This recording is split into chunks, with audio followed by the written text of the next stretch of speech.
Con 34 años de historia, la Universidad Católica Silva Enríquez ha abierto un camino al mañana de miles de jóvenes. Con el desafío de formar con valores, educar con calidad y atender a las urgencias del país. Con ese compromiso, la Universidad Católica Silva Enríquez ahora forma parte del Sistema Único de Admisión de las Universidades Tradicionales. Universidad Católica Silva Enríquez. Valores, calidad y vocación pública. Ya, comenzamos la clase del día de hoy. Chiquillos, tengan todos ustedes muy buenas tardes. Avísenme en el chat, ya sé que hay gente, así que avisen si es que se ve bien, si se escucha bien sobre todo, ¿cierto? Para dar por iniciada las clases. Les recordamos, chiquillos, que estas clases Puntaje NEM, ¿cierto? Que hacemos acá en Puntaje Nacional junto con los chicos de la Universidad Católica Silva Enríquez. Son clases que hacemos dedicadas especialmente para los estudiantes de cuarto medio. Eso no quiere decir que los chicos de años anteriores o de años posteriores, ¿cierto? Que hayan salido hace rato de cuarto medio, no las vayan a aprovechar, precisamente porque les sirven un montón, ¿cierto? Las materias no son tan disímiles, así que de servirles les sirve. Ya, Víctor avisa que se ve bien, se escucha bien, Arquiloco también, entonces comenzamos la clase del día de hoy. Ya, chiquillos, entonces, como decíamos, estamos en lenguaje NEM, clases con contenidos de cuarto medio, y nos vamos inmediatamente a lo que nos compete. Este cuadrito ya lo hemos visto clases anteriores, lo hemos visto en varias clases anteriores. De hecho, me voy a desaparecer mejor porque no se ve bien. A ver. Ahí sí. Ya, entonces, como decíamos, este cuadrito lo hemos visto en clases anteriores, ¿cierto? De hecho, por eso dice clases anteriores. Revisamos parte de lo que son los textos no literarios y lo que son los textos mixtos. Decíamos que los textos no literarios, su carácter mayoritario es informativo, ¿cierto? Informar. Para eso utiliza recursos referenciales, ¿cierto? Su objetivo es brindar información al lector. Presenta hechos y ejemplos de textos no literarios encontramos en las noticias, los artículos editoriales, las recetas, etc. Por otro lado, teníamos los textos mixtos que involucran elementos del texto no literario y lo que sería el texto literario, ¿cierto?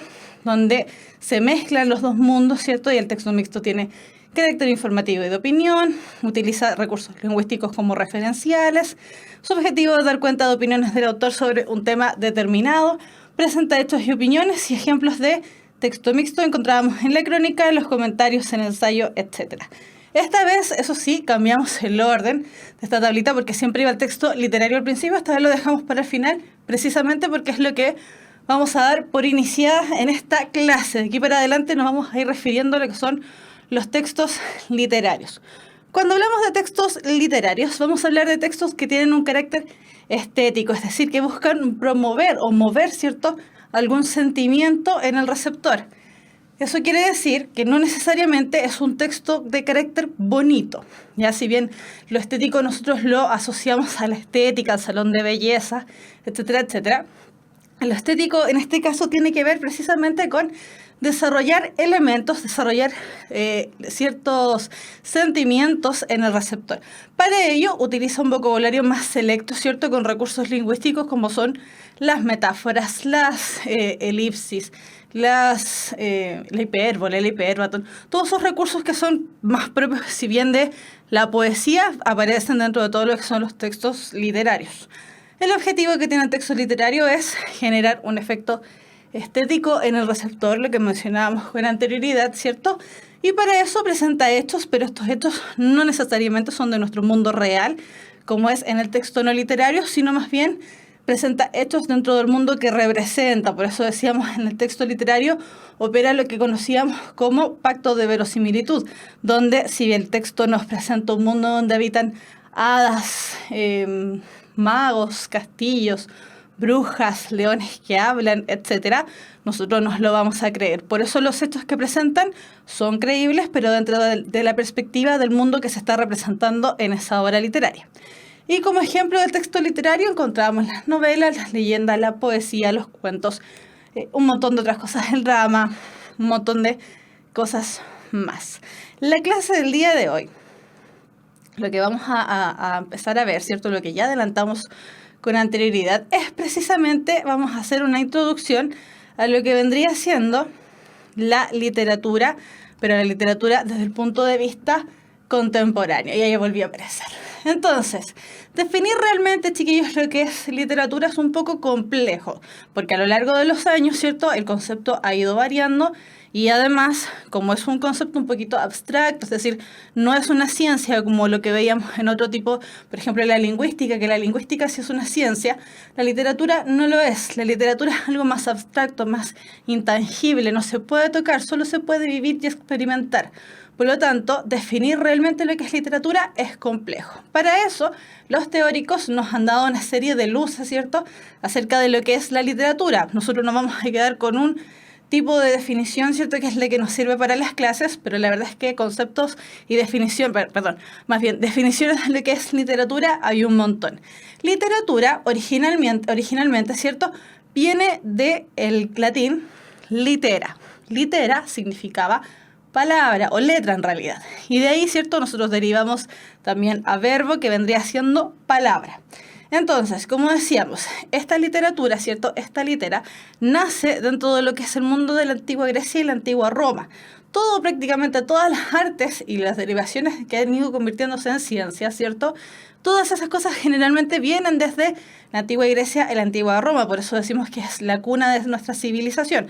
La literatura no escapa de esto. La literatura nace, ¿cierto?, en la antigua Grecia y la antigua Roma. Tenemos muchos indicios desde ahí. Incluso podríamos decir que hay indicios literarios incluso más antiguos que lo que son la Grecia y la Roma, pero como son desde otras partes del mundo, son más bien asiáticas, ¿cierto?, no siempre se toman en consideración, pero podríamos considerar también Mesopotamia y algunas otras culturas anteriores.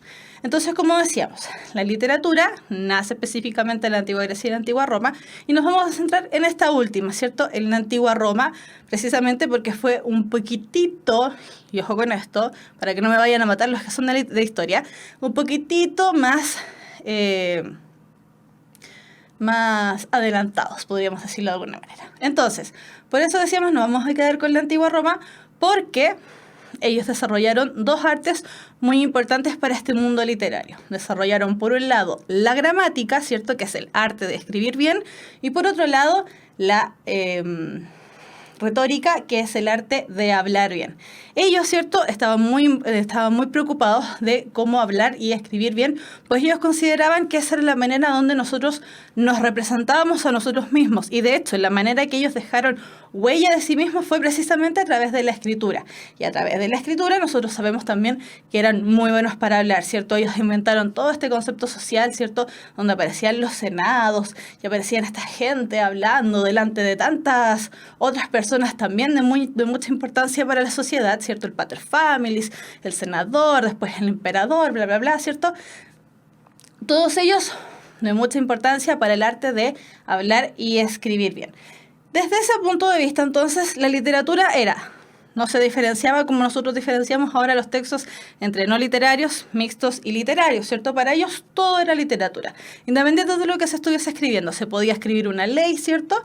No importaba, eso era literatura para ellos. Nosotros ya después nos pegamos un salto de muchos siglos, ya en el siglo XVIII, ¿cierto? Aquí como esta amiga que está aquí muy interesada leyendo, hacia el siglo XVIII el concepto de literatura fue cambiando, precisamente porque a partir de este siglo, ¿cierto?, se retoma una práctica que antes había caído un poquito en el olvido, que era la práctica del ocio.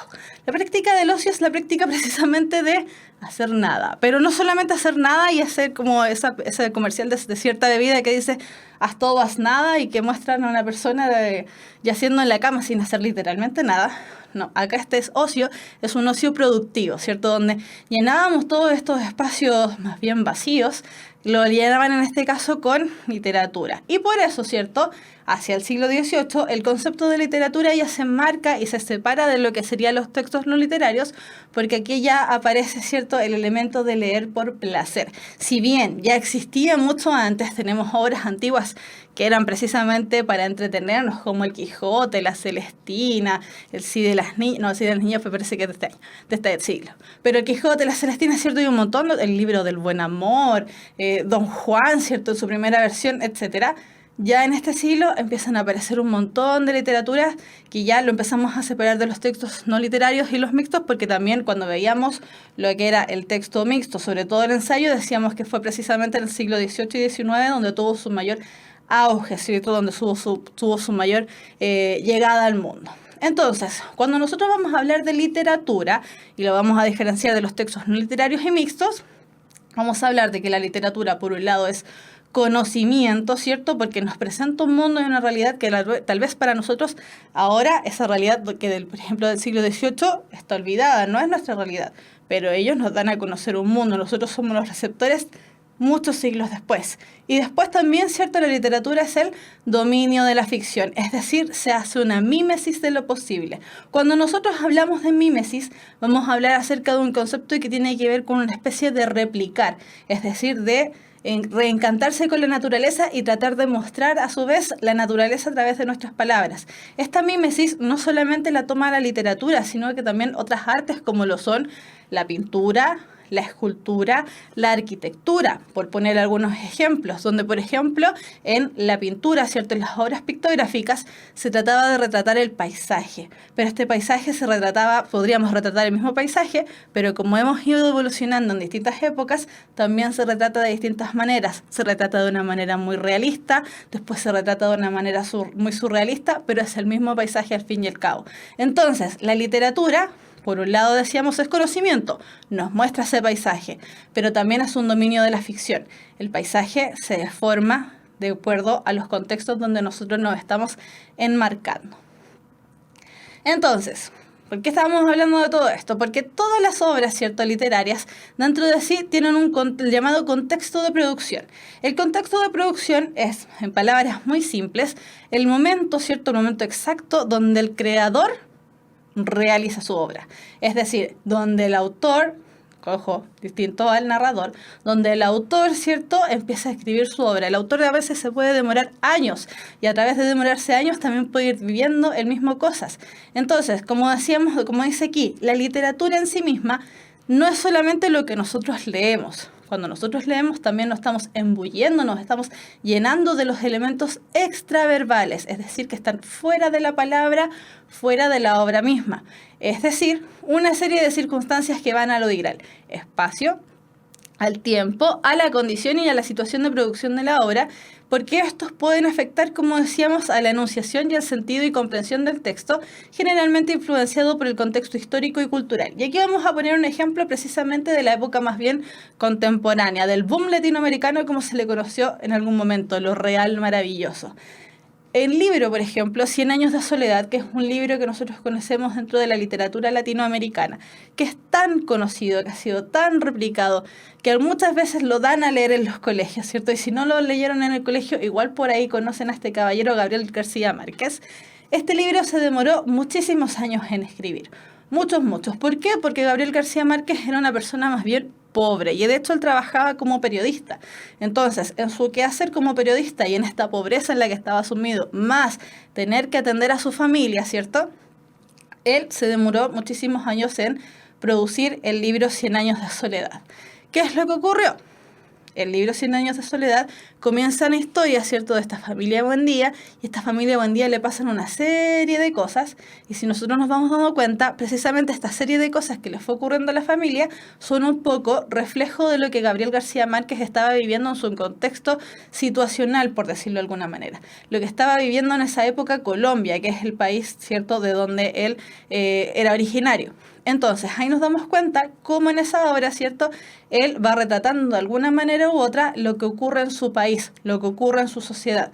Por eso decimos que nosotros cuando leemos una obra, no solamente estamos leyendo esa obra, sino que también estamos leyendo el contexto en el que se produjo la obra en sí misma. Por ahí están diciendo que 100 años de soledad es tan fome, yo lo encuentro tan maravilloso. A mí me encantó cuando lo leí en el colegio. Ya, entonces, lo que decíamos recientemente, ¿cierto?, es todo el contexto de producción. Nosotros vamos a tomar varios elementos que son precisamente desde el punto de vista del autor. Nosotros tenemos que considerar los elementos biográficos del autor, es decir, su propia vida, por eso dice historia personal, ¿cierto? ¿Cómo es el autor? ¿Qué es lo que vivió? ¿Cuáles fueron, por ejemplo, sus motivos para escribir? O el contexto en el que se desarrollaba su propia vida, por ejemplo, si era rico, si era pobre. Cuando veíamos el elemento de los ensayos de Montaigne, ¿cierto? Decíamos que precisamente Montaigne se puso a hacer estos ensayos porque estaba aburrido, porque era un hombre con mucho dinero y se recluyó en su castillo y se puso a escribir. Entonces, por ejemplo, ese elemento biográfico importante para Montaigne, a nosotros nos dice por qué él se puso a escribir los ensayos. Después también tenemos el contexto de producción estético, es decir, entre qué movimientos artísticos se está desarrollando la obra, qué género se desarrolla, si es una novela, si es un elemento dramático, es un género lírico o es un género narrativo, ¿cierto? Los temas que abordan, si abordan temas más bien fantasiosos o temas más realistas, etcétera. También están los elementos ideológicos dentro de lo que es el contexto de la producción de la obra, donde aparecen mucho los valores que están situados dentro de esa sociedad y la cosmovisión, ¿cierto? No vamos a ir para atrás, ahora vamos a recordar un libro como lo es la Ilíada o la Odisea. Vamos a quedarnos con la Ilíada, que es un texto, ¿cierto?, de la antigua Grecia. Cuando nosotros leemos la Ilíada, leemos la batalla, ¿cierto?, que se generó entre dos naciones, producto de un montón de cosas donde aparece, ¿cierto?, esta chica tan guapa que era, no me acuerdo cómo se llama, pero aparece una chica y pelean por ellos dos hombres. Es la película Troya, más o menos. Entonces, en esa cosmovisión, ¿cierto?, tenemos a este gran héroe Aquiles junto a su amigo Patroclo. A nosotros, cuando vamos leyendo el libro, nosotros creemos que ellos son simplemente amigos simplemente amigos y nada más, como dice la canción, ¿cierto? En la película más o menos vemos lo mismo. ¿Qué es lo que ocurre? La verdad es que la cosmovisión y los valores griegos eran muy distintos a los que teníamos, a los que tenemos actualmente. En la época griega, ¿cierto? Por ejemplo, la homosexualidad era considerada un tema totalmente común y corriente, precisamente porque se consideraba que a través de la homosexualidad, específicamente dentro de las áreas de los soldados, era muy buena para el combate. ¿Por qué? Porque precisamente dos personas que se aman, de estos dos hombres que se amaban, ¿cierto?, iban a luchar más fieramente uno por el otro, por lo tanto iban a tratar de evitar que el otro muriera y por lo tanto iban a haber menos bajas dentro de lo que era esta armada, por decirlo de alguna manera, ¿cierto?, esta armada griega. Entonces, dentro de nuestro punto de vista, esos valores y esa cosmovisión, por ejemplo, muchos años estuvieron vetados. Hablar de la homosexualidad, por ejemplo, era algo muy terrible. Ahora ya nosotros estamos viendo que nuevamente eso pasó a ser algo más común y corriente. Pero en esa época, ¿cierto?, lo era abiertamente y la gente pensaba que sí se transmitían los saberes, sobre todo entre los hombres, porque era una sociedad muy machista, etcétera, etcétera. Entonces, ahí nosotros vemos este carácter, este componente ideológico dentro de lo que es el desarrollo de la obra. Nosotros actualmente lo leíamos como que simplemente eran amigos, pero si le damos una vuelta y empezamos a investigar este elemento del contexto de producción, nos vamos a dar cuenta que precisamente la historia de Aquiles y Patroclo, lo que se estaba desarrollando era una historia de amor, pero no era un amor simplemente de amigos, sino más bien era un amor de pareja. Después, también tenemos los elementos históricos, ¿cierto? Donde el elemento histórico nosotros vamos a revisar algunos hitos sociales, ¿cierto? Lo que mencionábamos de 100 años de soledad, donde uno empieza a ver la historia más o menos latinoamericana. Y también podemos ver elementos como la economía del periodo. Si, por ejemplo, teníamos más bien una economía muy en alza, como lo que ocurre con El Gran Gatsby, un libro que se desarrolló un poquito antes de la debacle económica que hubo en el mundo en 1929, ¿cierto? En el libro del Gran Gatsby, este tipo está gozando la vida, teniendo muchos romances, ¿cierto? Había mucho romance, mucho dinero, mucho lujo, muchos diamantes, mucha cosa, precisamente porque la economía del periodo lo podía realizar. Entonces, todos estos elementos del contexto de producción de una obra, ¿cierto? Que decíamos que tenemos que tomar en cuenta elementos biográficos del autor, elementos estéticos del periodo, elementos de la ideología donde se está desarrollando la obra, elementos históricos, nosotros los vamos a trasladar, ¿cierto? Por eso esa última parte, que el autor genera su obra. Esa obra llega a un lector que se conoce como el lector ideal. Y ese lector, ¿cierto?, a su vez tiene lo que conocemos como el contexto de recepción. El contexto de recepción es el instante en el que nosotros nos encontramos leyendo ese libro, y por eso hablamos del receptor o lector ideal. Precisamente porque, por ejemplo, libros muy antiguos como el que estábamos hablando de la Odisea y la Ilíada, la Eneida, que son libros de la antigua Grecia y la antigua Roma, el Quijote, la Celestina, el libro del Buen Amor, el Cid de las Niñas y un montón de libros, ¿cierto?, que para nosotros son muy antiguos, hasta el día de hoy los podemos leer, pero los vamos a entender, ¿cierto?, desde nuestro punto de vista particular, es decir, desde nuestro contexto de recepción ideal, en el momento en el que estamos ahora. Para entender todo eso para atrás, tenemos que investigar un poquito y jamás dejar de lado, ¿cierto?, lo que son los contextos de producción. Vamos a poner un ejemplo más actual. No tan actual en realidad, ya tiene como 10 años, pero no importa. Hace poquitos años, ¿cierto?, salió dentro de lo que era el mundo de la literatura juvenil, que últimamente ha tenido un impacto tan grande dentro de lo que es la sociedad. Este mundo de la literatura juvenil empezaron a aparecer libros relacionados a vampiros. Ustedes saben a qué libro me refiero, a la saga de Crepúsculo. Y empezó a aparecer toda esta saga de Crepúsculo, donde teníamos este amor imposible, medio extraño, entre el vampiro que brillaba, ¿cierto?, la niña con cara de nada y el lobo ultra sexy.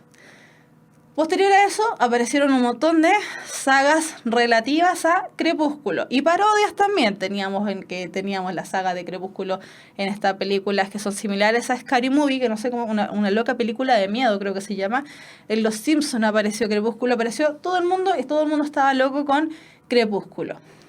A raíz de esa gran historia, o esa gran historia que fue Crepúsculo, aparecieron muchas sagas literarias juveniles también, como lo fue también en su época, que también hace poquito terminaron las películas, Los Juegos del Hambre, donde nuevamente teníamos estos ídoles y héroes juveniles, donde aparecía esta chica aguerrida, muy luchadora, que le pasaba de todo, pero también estaba entre dos amores que tenían al chico ultra rudo, con muchas ganas de trabajar y que peleaba con ella, era su amigo desde siempre, y tenía más de otro chico que no me acuerdo cómo se llama, Pita creo que se llamaba, que era más bien tierno, simpatiquito, más bonachón, pero también estaba en relación a ella. Entonces, una loca película de vampiros me soplaron por ahí con la de Crepúsculo. Entonces, nuevamente, literatura juvenil, donde tenemos un héroe, ¿cierto? Una heroína, medias distintas una de otra. Por un lado tenemos a Katniss y por el otro lado tenemos a Bella, o Bella, no sé cómo se llamaba. Y tenemos a estas chicas, ¿cierto?, en conflicto porque tenían a un tierno y otro tierno. Por un lado y el otro, ¿cierto? Y al otro tenían el chico sexy rudo y al otro lado tenían el niño sexy rudo. Entonces, dentro de ese punto de vista tenemos autores que son similares en edades, por lo tanto tienen una geografía, podría ser distinta, ¿cierto? Todo el mundo vive cosas distintas, pero en relación a lo que es lo estético, lo ideológico y lo histórico, muy similares. Obras muy similares. Lectores bastante similares también porque están dirigidas a un público en particular y un contexto de recepción que es bastante reciente, ¿cierto?, donde el mundo últimamente no ha cambiado tanto. Por lo tanto, ahí tenemos la aparición de obras bastante similares.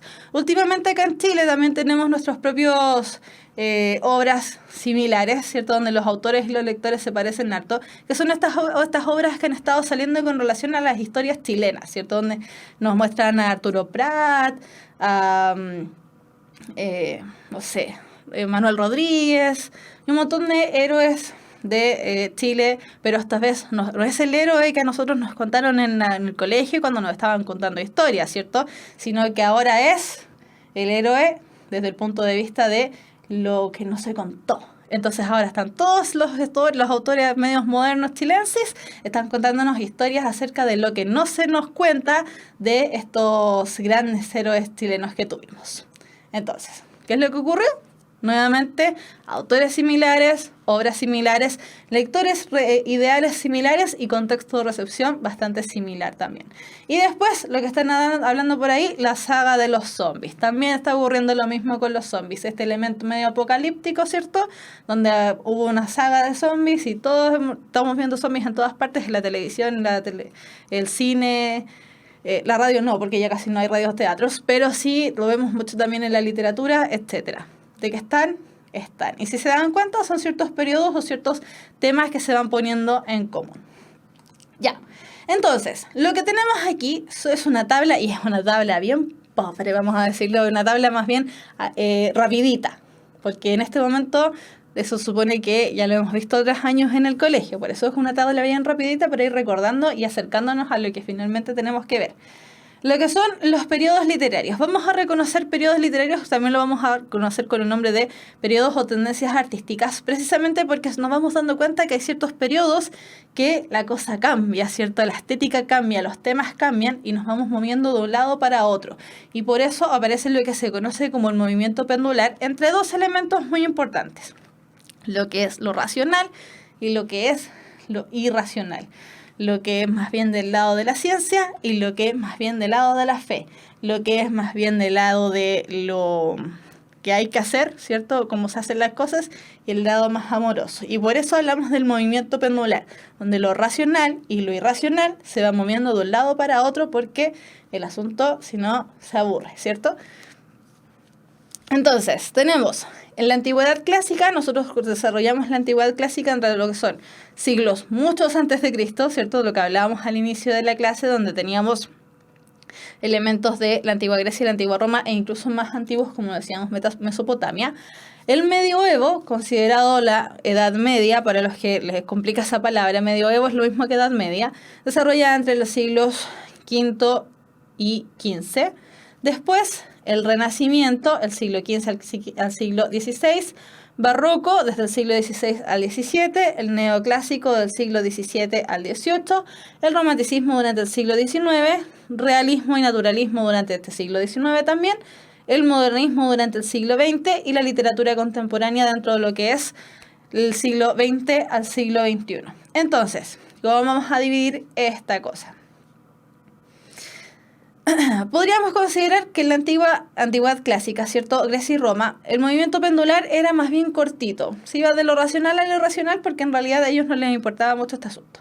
Después nos vamos al medioevo, donde ya tenemos más bien lo que es lo irracional. ¿Por qué considerado irracional? Precisamente porque aparece mucho el elemento del teocentrismo, donde Dios estaba en la mitad de todo, ¿cierto? Y se consideraba que los cuentos, por ejemplo, ni siquiera tenían que tener autor porque ellos estaban escribiendo por obra y gracia de Dios.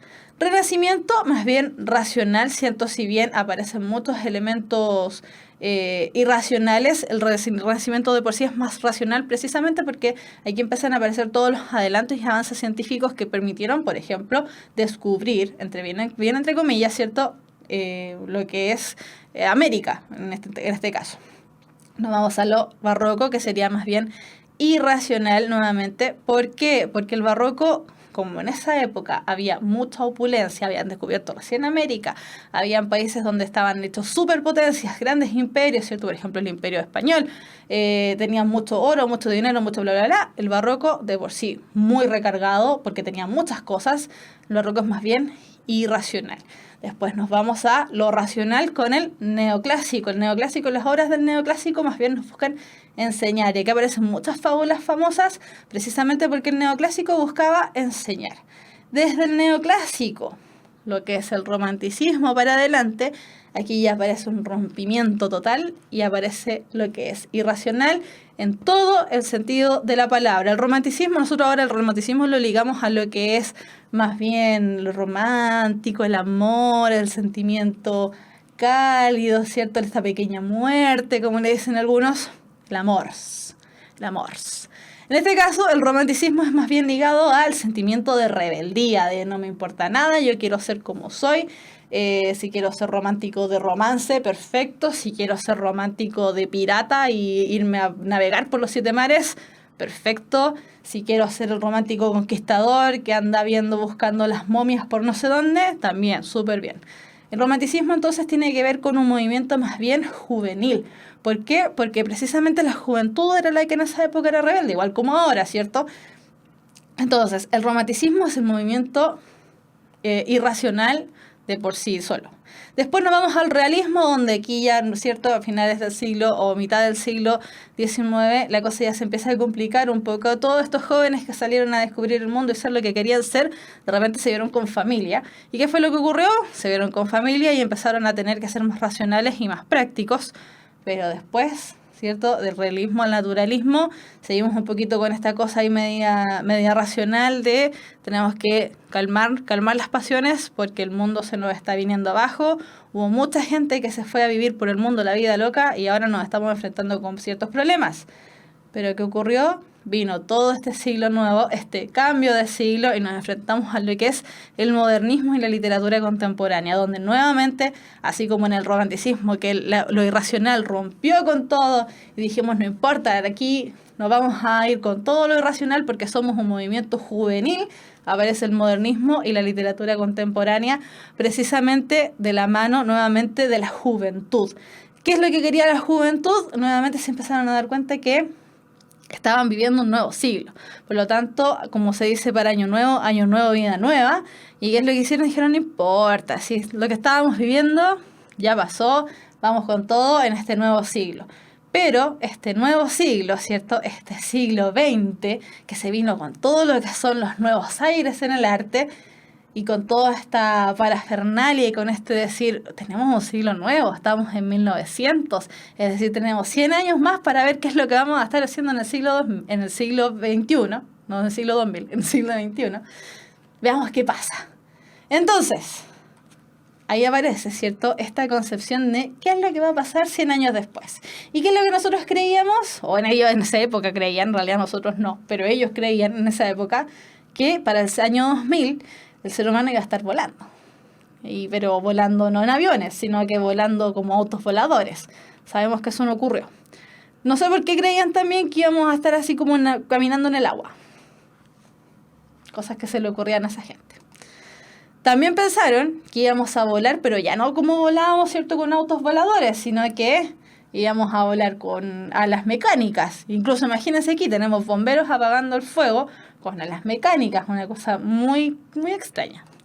Y también, y aquí sí la achuntaron, pensaron, ¿cierto?, en esa época ya estaba apareciendo el cine a principios del siglo XX, pensaron también que en este siglo XX íbamos a tener proyecciones personales de grandes obras a la palma de la mano casi. Y eso sí lo estamos viendo, eso sí lo alcanzó. Le achuntaron, podríamos decir.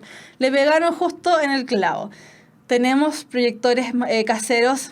En algún momento, ¿cierto?, mitad del siglo XX en adelante, tuvimos televisores en la casa y ahora ya tenemos mega televisores en la casa con proyectores personales. Incluso ahora los celulares mismos vienen con proyectores. O sea, una cosa ya que aquí sí, de las 4 imágenes, en esta le apuntaron súper bien. En el año 2000 íbamos a tener televisores en la casa. Ya. Entonces, vamos a irnos hacia qué es lo contemporáneo. Por ahí están preguntando, ¿estamos viendo las vanguardias? Las vamos a ver. Pero no hoy. Ya, entonces, cuando nosotros hablamos de lo contemporáneo, si nos damos vuelta, ¿cierto?, un poco a esta tablita hacia la literatura contemporánea y el modernismo, vamos a considerar contemporáneo el periodo de tiempo que abarca entre el año 1900 y el 1999. Ahora, ¿por qué lo cerramos tan tajantemente en el 1999? Y decimos, bueno, han pasado un montón de años desde 1999. Eso ya no es contemporáneo, ni siquiera es historia nueva. Los chicos que nacieron en el 1999 precisamente son ustedes mismos que están en el cuarto medio o los que ya salieron, ¿cierto? Y dicen, bueno, pasaron 18 años. La gente que nació en 1999 actualmente está cumpliendo 18 años. O sea, no es nuevo. Pero lo vamos a considerar en conceptos literarios, ¿cierto?, hasta el 1999. Sabemos que lo contemporáneo es hasta el día de hoy. Pero como el presente, es tan nuevo y es tan actual, no lo hemos investigado bien aún desde el punto de vista de cómo se va a entregar en los colegios. Por lo tanto, lo contemporáneo, literariamente hablando, lo vamos a cerrar en 1999. Entonces, ¿qué ocurre con esta época contemporánea? Fue un siglo, ¿cierto? Siglos, son 100 años. Fue un siglo de grandes guerras y avances tecnológicos y científicos. Imagínense, pasamos de esa imagen, ¿cierto? Esa imagen tan familiar, tan de multitud, ¿cierto? Blanco y negro, donde la gente tenía que quedarse un montón de tiempo de pie, esperando a que le sacaran una foto, una miserable foto. Imagínense cuando no existía la fotografía y tenían que pintarlos. Dios mío santo, tenían que pintarlos, estaban toda la tarde ahí parados de pie esperando que terminaran de pintarlos. Se les acortó un poquito el tiempo con la fotografía, ¿cierto? Ya no era la tarde entera, podía ser un momento, no sé, 10 minutos. Pasamos de eso, en 1900, a lo que aparece después al otro lado, ¿cierto? Donde pensábamos que para el año 2000 iba a haber un apocalipsis cibernético mundial. La crisis del 1999, pasando el año 2000, fue un tiempo donde la gente pensó que nos íbamos a morir todos aniquilados por las máquinas, porque supuestamente había un virus y no sé qué cosa había pasado, pero había un virus y todas las máquinas iban a explotar y se iban a poner en contra de nosotros y íbamos a ser esclavos de las máquinas. 18 años han pasado y todavía no ha pasado eso, pero podemos hacer que entre comillas no ha pasado eso porque igual vivimos esclavos del celular. No sé yo. Ya. Entonces, vamos a hacer una pequeña contextualización histórica, ¿cierto? De lo que fue el siglo XX y por qué decimos que este siglo XX fue un siglo XX tan extraño, tan denso, tan bélico, tan de avances científicos, sociales, políticos, de tantas cosas, ¿cierto? Imagínense, por ahí hay alguien en el chat que dice que salió hace 12 años del liceo. Imagínense, en 1999 los chiquillos ya están cumpliendo 18 años. ¿Qué es eso? Ya, vamos a ver. Estamos todos contemporáneos. Ya, entonces, esta es una pequeña contextualización histórica, chiquillos. Y no estamos en historia, estamos en lenguaje, pero están muy ligados uno con otro como fuimos hace un rato. Entonces, vamos a ver en azul lo que son los adelantos científicos, en rojo lo que son los conflictos bélicos, que si se dan cuenta ya aparecen varios, y en verde aquellos movimientos sociales, políticos y económicos que eventualmente igual derivaron en guerras o en alguna trinchera media extraña por ahí. Entonces, en 1900, este caballero llamado Sigmund Freud publica la obra Interpretación de los sueños. Este caballero Sigmund Freud, de vital importancia para la psicología, porque empezó a explicar un poco los problemas que teníamos las personas y lo empezó precisamente a explicar desde la perspectiva de los sueños y de la sexualidad. Él era una persona que estaba muy pendiente de la sexualidad, sobre todo considerando que en esa época no se hablaba del tema. Él fue una persona muy importante entonces para la psicología. En 1914 y después ya alargándonos hasta 1919 fue el asesinato de Sir Francisco Fernando y se desarrolló la Primera Guerra Mundial entre esos años, ¿cierto? En 1916, Einstein propone su teoría de la relatividad general. De vital importancia este elemento precisamente porque la literatura toma muchos elementos de la teoría de la relatividad. Uno dirá, bueno, uno es físico, el otro es literatura, no tiene nada que ver. Sí, tiene que ver, porque decíamos que el contexto de producción es muy importante. Y precisamente este elemento de la teoría de la relatividad fue de importancia para el contexto de la producción de un montón de obras literarias. Después, en 1917, la revolución bolchevique en Rusia, mataron al zar, quedó la embarrada, empezó lo que sería la revolución bolchevique en Rusia. Después, en 1922, Mussolini tomó el poder en Italia, es decir, viene la época de las grandes dictaduras, pero desde el punto de vista europeo. En 1925 hubo la invención de la televisión tal y como la conocemos. La televisión fue un elemento que se fue desarrollando por muchos años. Tenemos un antecedente desde antes del siglo XX. Pero ya en 1925 aparece la televisión tal y como la conocemos, que es este aparato que permite replicar señales que vienen desde muy lejos al aparatito que nosotros en algún momento conocimos, que era cuadrado, parecía una caja. Después, en 1929, después de estos grandes inventos, ¿cierto?, que hubo una crisis económica mundial del capitalismo, lo que se conoce como el Jueves Negro, que seguramente lo han escuchado por ahí, donde mucha gente se suicidó precisamente porque perdieron sus capitales y que acá en Chile golpeó en el año 1933 y Chile fue uno de los países más golpeados precisamente por esta crisis económica mundial. Después, en 1936 a 1939 fue la Guerra Civil Española Y cuando terminó esta Guerra Civil Española, comenzó lo que sería la dictadura de Franco desde el año 1939 al 1975, un periodo gigante de años, y es de importancia precisamente porque dentro de lo que es la literatura hispanoamericana, es decir, incluyendo España, fueron muchos, y aquí aparece incluso la historia de Pablo Neruda, de Vicente Huidobro, y aparece también muchas figuras españolas de importancia que fueron asesinadas en esta época. Después, en 1939 a 1945, lo que sería la Segunda Guerra Mundial y la finalización con las bombas atómicas que tiraron en Hiroshima y Nagasaki, ¿cierto? Y terminada la Segunda Guerra Mundial, también se crea la ONU. Entonces, si se fijan, tenemos 4 elementos que serían de movimientos sociales, políticos y económicos, 3 elementos de adelantos científicos, que de todas maneras quedan muchos en el tintero, ¿cierto? Destacamos los más importantes. Y 3 que vienen siendo en rojo, que serían los conflictos bélicos. Es decir, esta primera mitad del siglo XX, es decir, del 1900 a 1950, súper conmocionada. El problema fue que parece que no aprendieron nada en la primera mitad del siglo XX, ¿cierto? Y en la segunda mitad del siglo XX, es decir, de 1950 al 1999, hay mucho rojo, es decir, hay mucha guerra. Partimos con la Guerra Fría, ¿cierto? Desde 1949 a 1991, que recordamos, la Guerra Fría no fue una guerra, sino que fue una guerra ahí media solapada. Habían 2 potencias que se estaban peleando, pero en realidad estaban ahí como mostrándose los dientes, en realidad. En 1950 al 53, la Guerra de Corea. Del 58 al 75, la Guerra de Vietnam. Y aquí aparece todo lo que es el movimiento hippie, ¿cierto? En 1961, la construcción del Muro de Berlín. En 1969, la llegada del hombre a la Luna. No sabemos si es verdad o no. De las décadas del 70 a los 80, las dictaduras en América Latina. Toda América Latina se vio más o menos sumida en algún tipo de dictadura. 1989, cae el Muro de Berlín.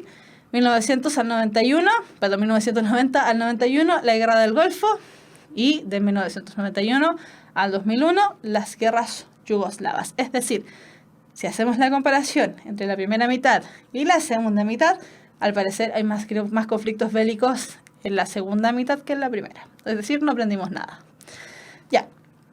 Entonces, a raíz de todos estos elementos, ¿cierto? De estos conflictos bélicos, de estos conflictos armamentistas, que es lo mismo, los conflictos sociales, los conflictos políticos, los conflictos económicos y los adelantos tecnológicos, hay algunos temas presentes, muy presentes, en lo que es la literatura contemporánea. Chiquillos, porque estamos viendo todo esto, precisamente, recuerden cómo iniciamos la clase, viendo lo que es el contexto de producción, es decir, los elementos que recientemente nombramos son de vital importancia para ver cuáles son los temas presentes en la literatura contemporánea. Entonces, como decíamos, hay elementos ciertos históricos que influyen fuertemente en la literatura. ¿Y qué temas vamos a tratar en esta literatura contemporánea? La cercanía de la muerte. Dijimos, hay muchas guerras, hay muchas bombas, aparecen las armas automáticas, como el AK-47, ¿cierto? Que aparece en este siglo.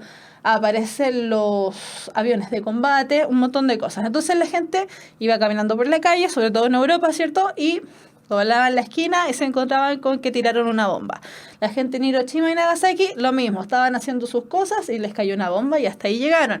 Entonces estaban con mucha cercanía al tema de la muerte, ¿cierto? Todos tenían un familiar que se había muerto, no por causas naturales, ¿cierto? Porque si por eso todos tenemos familiares que se han muerto, sino más bien por temas de armamento, por temas de guerra. El carácter absurdo de la existencia. ¿Para qué querían vivir si lo que les estaba esperando era finalmente la muerte? Entonces estaban viviendo en un vacío existencial, donde decían, bueno, ¿para qué estamos acá? ¿Con qué finalidad? Después, la presencia de lo ilógico como opuesto a lo racional, ¿cierto? Decíamos que teníamos este movimiento pendular, que precisamente en la literatura contemporánea el péndulo ya no va lentito como era en los primeros siglos. Después, ¿cierto? Cuando nos fuimos acercando a este siglo XX, vimos que el péndulo se movía un poquito más rápido. De hecho, tuvimos 3 movimientos durante un solo siglo, que fue el siglo XIX. Pero ya en el siglo XX, el péndulo se mueve entre lo racional y lo irracional. Y realmente lo que se destaca, se destaca más que lo racional, es lo irracional, precisamente por este carácter absurdo de la existencia, donde decían, bueno, si estamos aquí y tenemos la suerte de estar vivos, bueno, hagamos pachanga, hagamos fiesta. Entonces aquí también aparece el tema, como decíamos hace un rato, del Gran Gatsby, donde hacían fiestas y eran todos súper felices. Después, la soledad del ser humano en un mundo hostil. El mundo era muy hostil, decíamos, vamos caminando por la calle y nos cayó una bomba. Entonces, ¿qué era lo que ocurría? Había mucho orfanato, había mucha persona sola, había mucha persona que no sabía de su familia. Apareció el muro de Berlín, ¿cierto? Por ejemplo, y las familias no tenían cómo comunicarse porque no se podía trasladar de ninguna manera ni mercancía, ni mensaje, ni personas, nada. Entonces, ¿qué es lo que ocurría? El ser humano estaba muy solo, pero esta soledad no es esta soledad de estar solo estoy solo aquí, por ejemplo, encerrada en esta habitación, sino que estaba solo, realmente solo. Y finalmente apareció, a raíz de todo lo que son los elementos de el cine, la televisión, estos elementos científicos, estos adelantos tecnológicos que hubo en la época, ¿cierto? La teoría de la relatividad y todos estos elementos, aparecen las innovaciones en la estructura y la forma de los textos. Nosotros estamos acostumbrados a textos que nos presentan introducción, desarrollo y conclusión. Sí, la mayoría de los textos, hemos dicho varias veces, tienen esa forma, ¿cierto? De introducción, desarrollo y conclusión. Pero aquí, en este siglo XX, donde todo era nuevo, donde todo era bélico y donde todo quería ser súper moderno, se hace una innovación incluso en la estructura y en la forma de los textos literarios. Ya no solamente tenemos la poesía considerada como verso-estrofa, sino que tenemos la poesía visual. Tenemos libros que parten desde el final. Nos parten contando el final. Cuando uno dice, no me cuentes el final porque todavía no lo leo, aquí estos tipos partieron contando el final.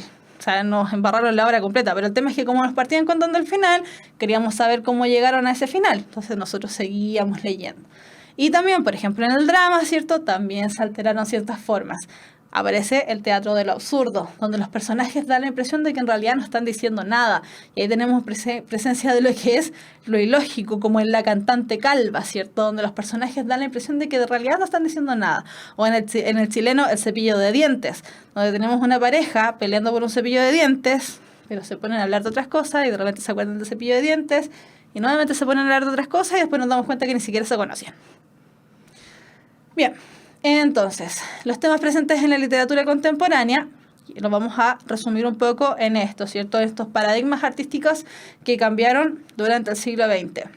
En los siglos anteriores generalmente teníamos textos bastante objetivos, ¿cierto? Racionales, estructurados sobre todo, bien estructurados. La realidad es más bien en un solo sentido, es decir, unívoca, es simple y es transparente. Hay certeza en lo que son la fe y las ideas absolutas y mayoritariamente tenemos una perspectiva de la realidad. Incluso en los movimientos que son más irracionales como en el romanticismo, ¿cierto? Por ejemplo, ahí el tema de la racionalidad y la estructura. La racionalidad se pierde un poco, pero la estructura está bien fija, no hay poesía mayoritariamente extraña, por decirlo de alguna manera. Pero en el siglo XX y lo que vendría siendo ahora el siglo XXI, ¿cierto? La subjetividad aparece con su importancia mayoritaria. Es un siglo irracional. La gente decía, bueno, si da lo mismo, me voy a morir, me va a caer una bomba, soy irracional.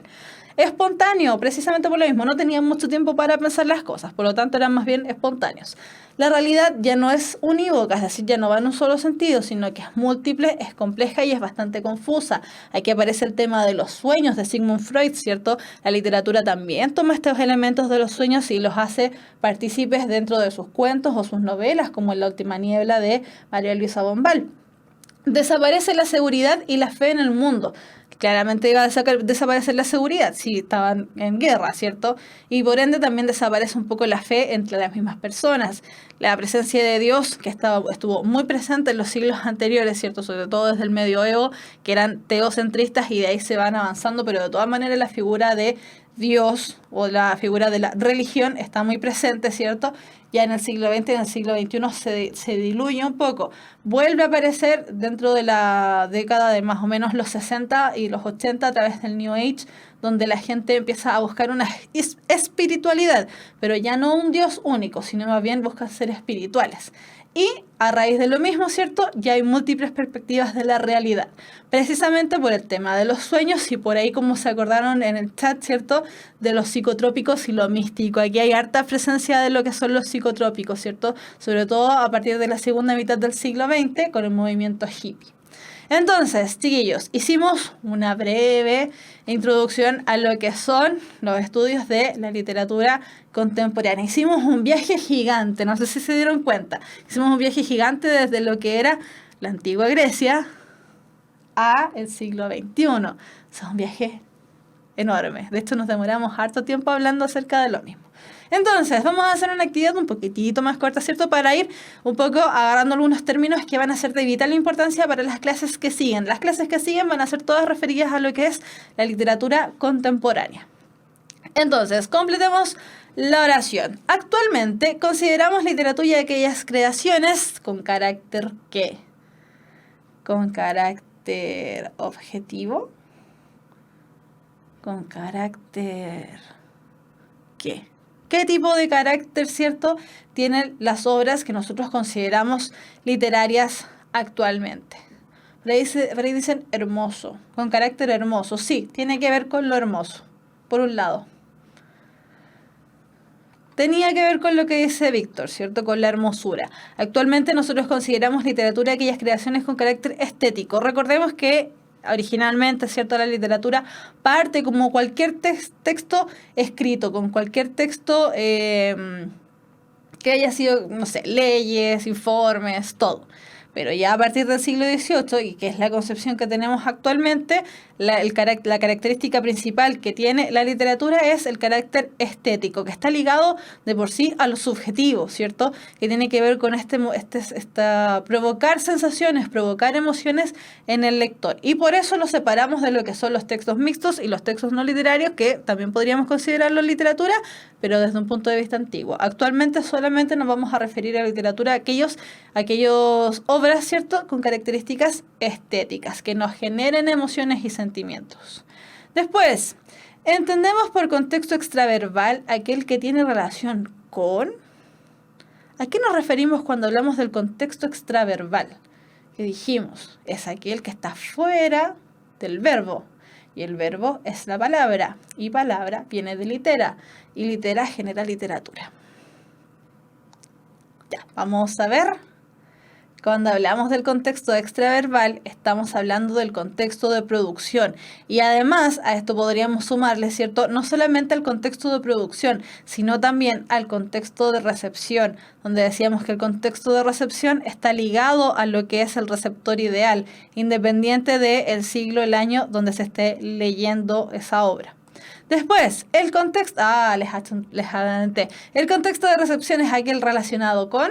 Si dice contexto de recepción, ¿con quién se liga este contexto de recepción? Recepción. ¿A quién se parecerá esta palabrita que aparece aquí? Recepción. Y el contexto de recepción está ligado con el receptor. Por eso les decía, esta palabra es tan importante, recepción, porque está ligado precisamente al receptor ideal del que hablábamos recientemente. Ya. Al lector, como dice por ahí Ciprila, no alcanzo a leer bien, Ciprila creo que es, y Morrocotudo también, efectivamente, al lector, ¿cierto? Al receptor, al lector ideal. Ya, el movimiento que se produce entre lo, trarará, y o trarará, entre las distintas corrientes artísticas se llama movimiento pendular. Es decir, ¿entre qué elementos se genera este movimiento pendular?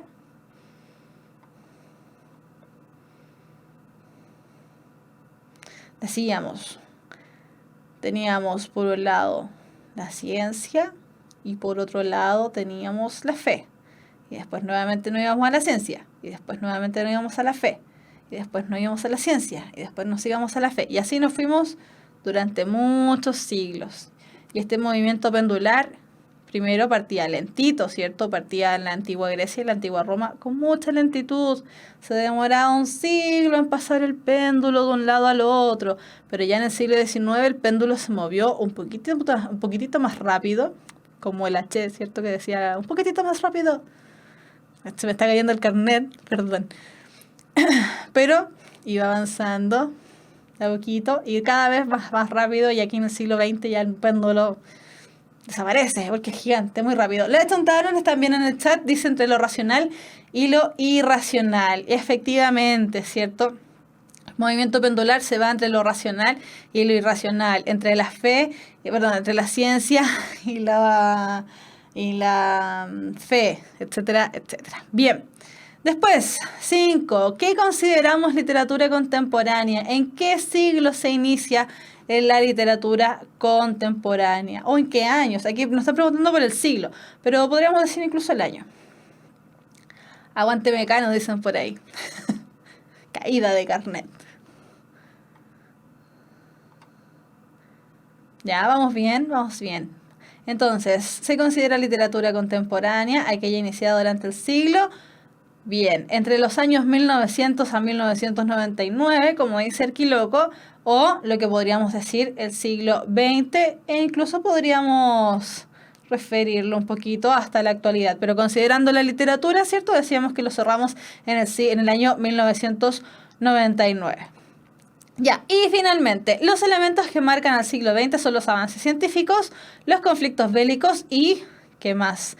Decíamos que teníamos muchos avances científicos, ¿cierto? Dijimos que aparecía Sigmund Freud con su análisis de los sueños, la aparición de la televisión, que es muy importante para el siglo XX, y lo vamos a ver más adelante, es importante desde el punto de vista literario, ¿cierto? La aparición de... ¿qué más dentro de los avances científicos? La teoría de la relatividad de Einstein, los conflictos bélicos que dijimos teníamos muchos, la Primera Guerra Mundial, la Segunda Guerra Mundial, la Guerra Civil Española, ¿cómo se llaman? Las dictaduras latinoamericanas, un montón. Y los movimientos sociales, como bien dice Arquiloco. No, aquí lo resumimos, decimos movimientos sociopolíticos o socioeconómicos, ¿cierto? En los sociopolíticos, decíamos, aparecen elementos como la aparición de la ONU, ¿cierto? Y los socioeconómicos también como la caída del muro de Berlín, sociopolítico, la aparición del muro de Berlín, la caída del muro de Berlín, y lo que sería económico sería, por ejemplo, la gran debacle que hubo en la década de 1920, en 1929, con lo que se conoce como el Jueves Negro de Estados Unidos y que afectó fuertemente acá en el año 1933. Bien, hasta ahí llegamos entonces con la clase del día de hoy. Dijimos, es una clase extensa. Recorrimos desde la antigua Grecia a la literatura contemporánea. O sea, hicimos un viaje gigante. ¿Hay alguna pregunta, chiquillos, con relación a la clase? ¿Hubo algún otro amor homosexual en los libros griegos? En este momento me acuerdo de ese. Debe haber más, si consideramos que es cierto, la homosexualidad era tan normal, común y corriente en Grecia y en Roma, en la antigua Grecia y en la antigua Roma. Así que tiene que haber, ya, por ejemplo, Platón, Sócrates, tenían muchos amores homosexuales, muchos. Pero así como retratado en un libro, no, en este momento no me acuerdo, habría que buscar, pero de que hay. Preguntan si de los sueños de Freud era el psicoanálisis. Efectivamente, sí, estamos refiriéndonos al psicoanálisis de Freud. Recuerden, las clases de puntaje NEM son de lenguaje y matemáticas solamente. Matemáticas son los días martes y jueves a las 7 de la tarde, de 7 a 8. Y los días miércoles, como hoy, tenemos lenguaje de 7 a 8 de la tarde. En la última pregunta, ¿puede ser régimen totalitario? Sí, la última pregunta, ¿puede ser régimen totalitario? Claramente. Los elementos que marcan el siglo XX son los avances científicos, los conflictos bélicos y estos movimientos sociopolíticos o socioeconómicos. Y ahí entra lo que tú preguntas acerca de los regímenes totalitarios. Sí, puede ser. El medioevo era una época muy extraña. Muy, muy extraña. Tenían costumbres muy raras. Por ejemplo, no bañarse. Ya para mí esa es la costumbre máximamente extraña. Eso de no bañarse, por favor. No. Ir al medioevo, viajar, hacer un viaje en el tiempo tipo Marty McFly al medioevo y sentir el olor es para devolverse al tiro y no investigar nada. No se bañaban. Ya, pareciera que no hay más preguntas, aparte del comentario del medioevo. Ya, entonces nos vamos para la casita. Ustedes se quedan en su casita, yo me voy para mi casita. Y entonces, chiquillos, nos vemos en la próxima clase. Recuerden, las clases de puntaje NEM, como decíamos hace un ratito, ¿cierto? Son los días martes, miércoles y jueves. martes y jueves, matemáticas a las 7 de la tarde, lenguaje de 7 a 8 de la tarde igual. Gracias. Por ahí alguien se recordó de un libro donde se retrata la homosexualidad de los griegos. Gracias. Y es un libro maravilloso que todos deberían leer alguna vez en la vida, así como El Principito, que es el libro El Banquete. El Banquete precisamente habla acerca de los tipos de amor y ahí aparece aquella leyenda, mito, ¿cierto?, de las mitades, de los hombres partidos por la mitad que andan buscando su media naranja, hombres entendidos, en esa época eran hombres machos, pero ahora nosotros lo entendimos como hombres humanidad, donde por eso supuestamente andamos buscando nuestra otra mitad. Así que si alguien lo quiere leer por ahí, lo van a encontrar súper barato porque es un libro clásico, ¿cierto? Así que sí, como es Arquiloco, con su cara de griego en el avatar, o de romano, no sé, el libro El Banquete retrata precisamente lo que hablábamos hace un rato acerca de esta homosexualidad. Ya, chiquillos, nos vamos, que estén bien. Gracias por el dato, Arquiloco. Era un dato necesario para la clase del día de hoy. A mí se me había olvidado. Y sí, El Banquete, sí. Ya, nos vemos, chiquillos. Que estén bien. Cuídense mucho. Recuerden, lenguaje, día miércoles a las 7 de la tarde. Chao, chao.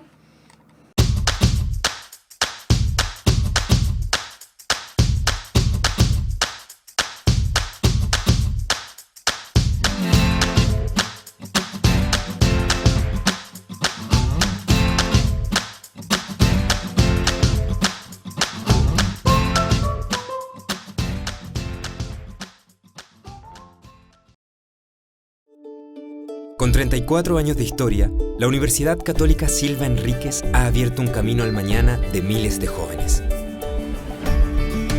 Con el desafío de formar con valores, educar con calidad y atender a las urgencias del país. Con ese compromiso, la Universidad Católica Silva Enríquez ahora forma parte del Sistema Único de Admisión de las Universidades Tradicionales. Universidad Católica Silva Enríquez. Valores, calidad y vocación pública.